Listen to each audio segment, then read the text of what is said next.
Children aged between 14 and 18 are also still being recruited to their ranks.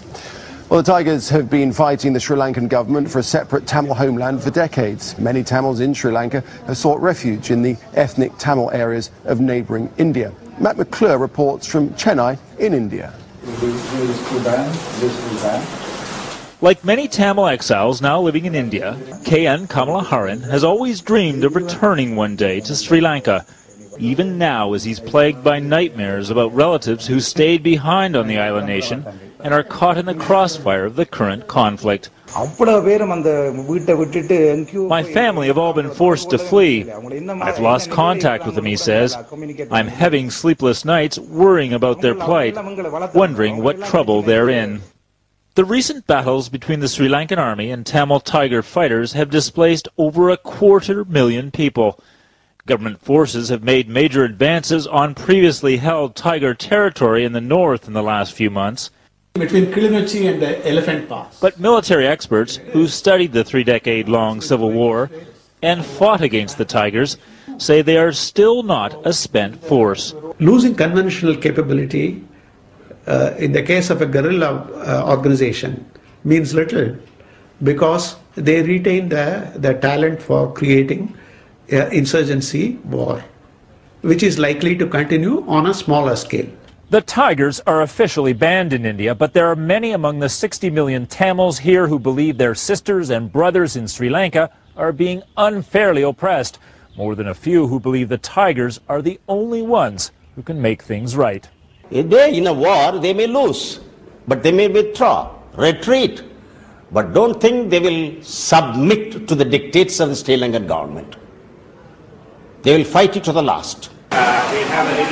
But many refugee organizations are hoping for an early end to this battle and a lasting peace. The war is at a peak at which the people are not able to save anything, and they're coming with whatever little they can take and come across. Some of them have been starving for 3-4 days. Civilians caught in a conflict they say has cost their families too much, separated them from their native soil for too long. Matt McClure, Al Jazeera, Chennai. Well, let's speak to Surendiran, who's a spokesperson for the British Tamils Forum. What do you make of this report, which says that Tamil Tiger fighters in Sri Lanka are forcing civilians to join their cause and trapping them in a war zone? What do you make of it? Well, when there is a war, there is always a national army. Take Singapore, Israel, Lebanon or South Africa. There is a national service. When school children finish their schooling, they are asked to serve their nation and get trained for national service. Just like that. But as young as 14 years old? No, well, you know, the NGOs and INGOs have been kicked out by the Sri Lankan government on the 15th of September this year.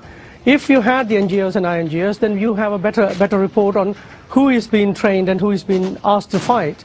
UNICEF is the authoritative organization, the United Nations Children's Organization, which says 1,400 odd underage children were in 2002 and 166 in 2007 and only 26 in the last 10 months in 2008. So it has been reducing quite dramatically by the LTTE, and I don't know where Human Rights Watch is getting this information. But you see, there are 322,000 people who have been displaced by the aerial bombardment by the Sri Lankan government.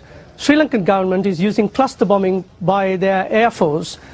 Cluster bombs have been banned by over 100 countries only on the 3rd of December in Oslo.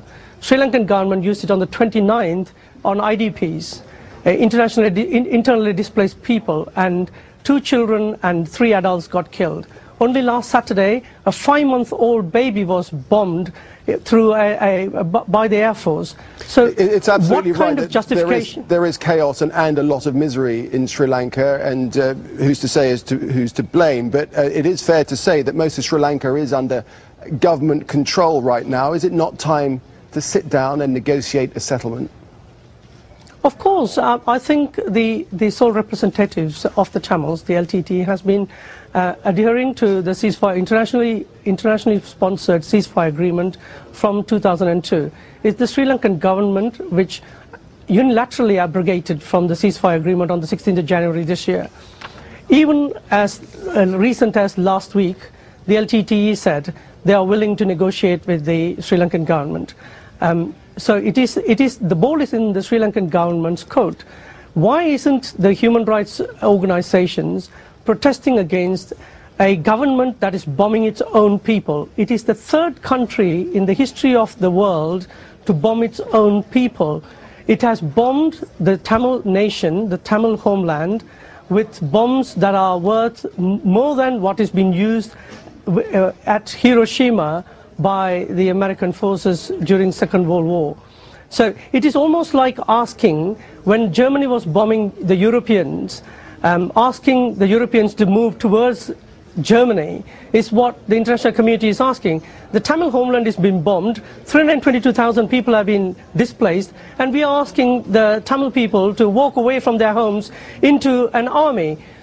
Can I just ask you just one final thing, because we are just running out of time now. Would you agree that the Tamil Tigers are on the verge of defeat now? Not at all, not at all. You know, this war has been going on for the last 25 years. The LTTE, as far as the British Tamils Forum are concerned, are withdrawing from territory to protect their capability. I can't speak for the LTTE, but until there is a negotiation, until there is a ceasefire agreement, just like what happened in 2002, and have a political solution for this problem, this war and this battle will carry on. All right, Surenduran, thanks very much indeed for your thoughts on this. Thank you. Thank you very much.